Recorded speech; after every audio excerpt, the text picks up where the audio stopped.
this video, I'm going to share how you can make an extra $1,000 every single week using only your phone and Facebook Marketplace. So whether you're looking for a reliable side hustle or you want to go all in on being self-employed, be sure to hit the subscribe button.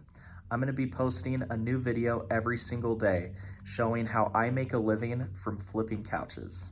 Some of these videos I actually recorded over a year ago. I packaged them together and sold them as a course, but now I've decided to put them on YouTube for free for you guys to watch. So if you're just tuning in, I recommend going back to the beginning of the series so you can watch these videos in order. I'll put a link for that first video on the screen. But if not, let's jump into today's video. This is section 6. This section is about transporting and moving couches. This section will also talk about how to transport couches even if you don't have your own truck. This is probably one of the biggest areas that scares people, that might prevent people like you from trying couch flipping. A lot of people are scared about wondering, how am I going to move these heavy couches all by myself?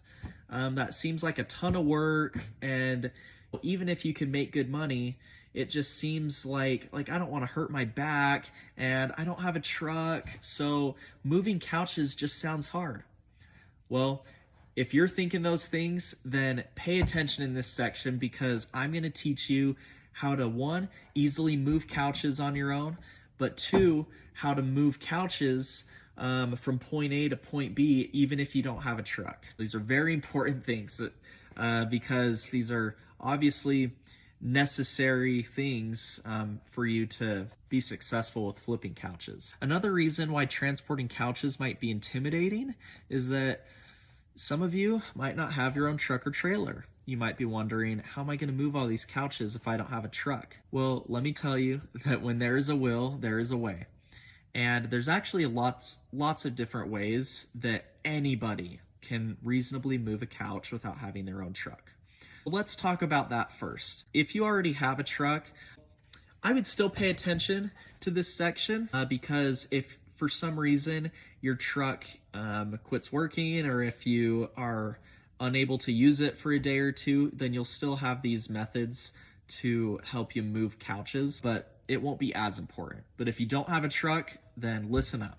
All right, so this is how you're going to be able to transport couches without having your own truck or trailer. All right, step 1 is go buy a truck. I'm just kidding.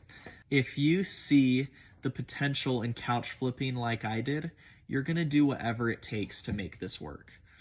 Maybe set a goal to buy a truck in the near future. I'm a big believer that reinvesting your money, or at least part of your money, back into your business can really help you to be more successful. I'm always looking for ways to make things more efficient or to do things cheaper. Now, if you don't have a truck of your own, then it will cost a little more money and you'll have a little more expenses for each couch flip. But you'll still be able to do it and you'll still be able to make a pretty dang good profit. So here are a few excellent ways to transport a couch while you don't have a truck. Method number 1. Make a post on Facebook and find someone in your area that has a truck that's willing to go help you move the couches. Most likely, no one's just going to let you borrow their truck unless they're your best friend or family member. But if you do have anyone really close to you that has a truck, maybe first start by asking them if you could use it here and there. If you don't feel comfortable doing that, it's totally fine. But again, first method is by making a post on Facebook and finding someone with a truck. Here's what your post on Facebook is going to say. You'll say, hey, I'm looking for someone that has a truck that can help me move a couch tonight. I'm located near this area and it'll only take you about 30 minutes and I'll pay you $20 for your help. Chances are there's several people in your area that would love to make a little extra money just by doing a quick and easy task like that. So again, ask, is there anyone in this area that has a truck that can help me move a couch? It'll only take about 30 minutes and I'll pay you $20. That's it. That's what you do. And you're going to find people that are willing to help. This method is pretty easy to do and it's pretty reliable. If you get good at this method, then you should be able to find people on a pretty regular basis that can help you move couches. And it's fairly cheap. When you think about it, if you're only paying somebody $20 to help transport a couch, if your profit on that selling that couch is $200 and you just have to give away 20 for the delivery, that's not that bad. You're still walking away with a great profit. But again, you have to make sure that the profit is there because you don't want to lose a ton of money from expenses. You want to just do the math and make sure that you're making enough. All right, method number 2 of how to move couches if you don't have your own truck. Rent a truck from U-Haul. This is another pretty good way to move couches. It is a little bit more expensive than just finding some help on Facebook. Oh, I recommend trying that other option first.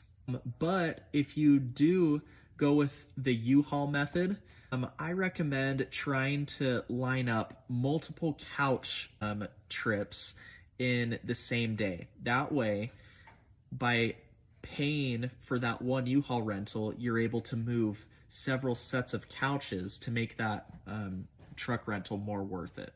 One side note is that this method might be a little harder to do on Saturdays because most of the time U-Hauls are booked out on the weekends. So be careful of that. Also, be careful of all the extra fees that some of these truck rental companies have. Most U-Haul trucks will cost $30 to rent for a day, but then usually you'll have to pay like another 10 to 15 for insurance, and then you'll have to pay $5 for tax, plus you'll usually have to pay up to $1 per mile that you drive. So if you drive like 50 miles, you're going to be paying $50 for the mileage fee, plus like another 50 for the truck. You could be paying up to like $100. What you do is if you're able to move several sets of couches that day, then it might not be that bad. Let's say you pay $100, but you were able to move 5 sets of couches. So then when you break it down, it's only $20 per set of couches, which isn't too bad. These are the main 2 methods, aside from borrowing a truck from a close friend or family member, that I think are really good. Finding someone on Facebook or renting a U-Haul truck. These 2 methods can still help you flip a ton of couches without you having your own truck. But again, if I were you, if you really wanted to take couch flipping seriously, I would set a goal to save up for a truck and go make it happen. But these 2 methods can help you flip a ton of couches and make a ton of money in the meantime. I've used both of these methods a lot and they both work really well. Remember that when I started flipping couches, I didn't have a truck. So if you don't have one, don't worry. And even if you don't plan on flipping couches forever, having a truck is also a super nice tool as an entrepreneur. So keep that in mind. If you get a truck and if you don't end up flipping couches forever, that's totally fine. A truck is still really nice to have. Another thing to remember is that as an entrepreneur, the amount of money you make doesn't come from how good of a setup you have or how much money you have. It comes from your ability to solve problems. Sometimes not having as much money can help you boost your creativity so you can think outside the box and think about how to get things done efficiently and cost effective. All right, now that you have a truck, whether you bought one, borrowed one, or rented one, now you're able to go pick up couches. Whenever I'm trying to coordinate either a couch pickup or delivery time, I always try to request a time window for the pickup or delivery. This is what all of the big companies do when they're scheduling for deliveries or services. They don't make a promise to be there at an exact time a lot of the times. It's a lot easier when you're running a business to propose a time window. For example, if someone says that they get off work at 5 and that you can come and deliver the couch after that, just say, great, can I come and deliver that couch sometime between 6 and 8 o'clock tonight? If they say yes, that gives you a 2-hour window to go make that delivery. It's a lot harder to commit to an exact time because there's a lot that can slow you down, and it's just too much stress and pressure to try and commit to an exact time. Really try and go for a window, and then just try and get there towards the beginning of the window. And that way, if stuff comes up that slows you down a little bit, then you'll still be within that window, hopefully. So after setting a pickup window, be sure that you can get there on time within the window. Here's another question I usually ask the buyer or seller before I go and pick up or deliver their couch. I will ask them, will these couches need to be carried up any stairs? That way, they will tell you, yes, I'm on the 3rd floor of an apartment building, can you help me carry them all the way down? Or they'll say, nope, the couches are just sitting in my garage, so it'll be super easy. I just kind of like to know beforehand, that way I'll be mentally prepared, because I've had times where I forget to ask that, and then the couch is on like a 5th floor apartment, and I have to carry it down a ton of stairs, and then I'm miserable. And I just felt like if I would have known that beforehand, maybe I wouldn't have even said yes. Maybe I still would have said yes, but I would have taken a snack or more drinks with me just to make sure that I wasn't going to die. So that's just a personal preference, but if I were you, I would ask the person that's buying or selling the couch if there are any stairs involved, and that way you'll know beforehand and you'll be prepared. Another thing that I do is I also check the customer's Facebook profile to see if they are fit to help me carry the couches out of my truck.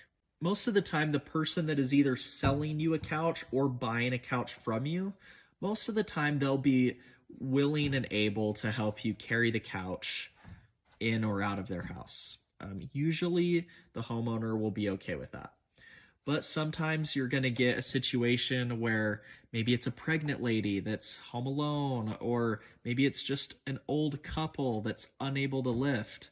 That's totally fine. You just want to know beforehand. That way you can be equipped with some tools to move the couch on your own.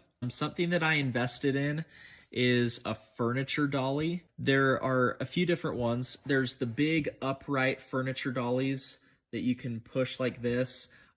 They're good for moving tall things like refrigerators or washers and dryers. I have a couple of those. I also have those little dollies where it's like this wood square with 4 little wheels on each corner. And I always have a couple of those as well. That way, if you have to move the couch by yourself, you'll at least be able to make it happen. And that's another important reason why it's important to ask if there's any stairs involved, because if there are a ton of stairs and they're not able to help you move the couch, then I would find a buddy to come with you to help you move it, because it'll just be very hard for you to move the couch by yourself with a dolly down a bunch of stairs. No fun. I've been there. Just plan ahead. That's the biggest tip there. If you're picking up couches to add to your inventory, make sure to take good care of them while you're transporting them. And also take good care of the couches you're delivering to people. If you have an open bed, truck, or trailer, make sure to do the following. 1, strap down all of the couches securely. 2, if the cushions are able to come off, make sure you strap those down super good or put them inside the truck. That way you don't run the risk of any of them flying off and losing them. 3 is try only moving or transporting couches on days where it's good weather.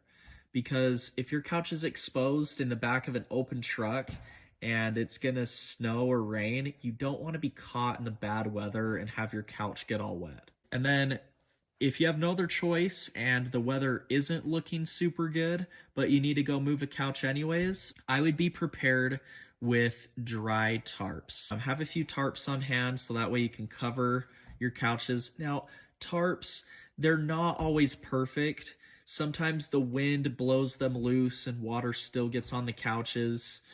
You just have to be really good at tying them down with the straps and making sure that they're really secure. But again, practice makes perfect. And if all else fails, if a couch gets wet, chances are it'll be able to just dry off and be okay. Pro tip, something that I've found that is a really nice substitute for a tarp with covering your couches are large plastic drop cloths that people use when they paint their house.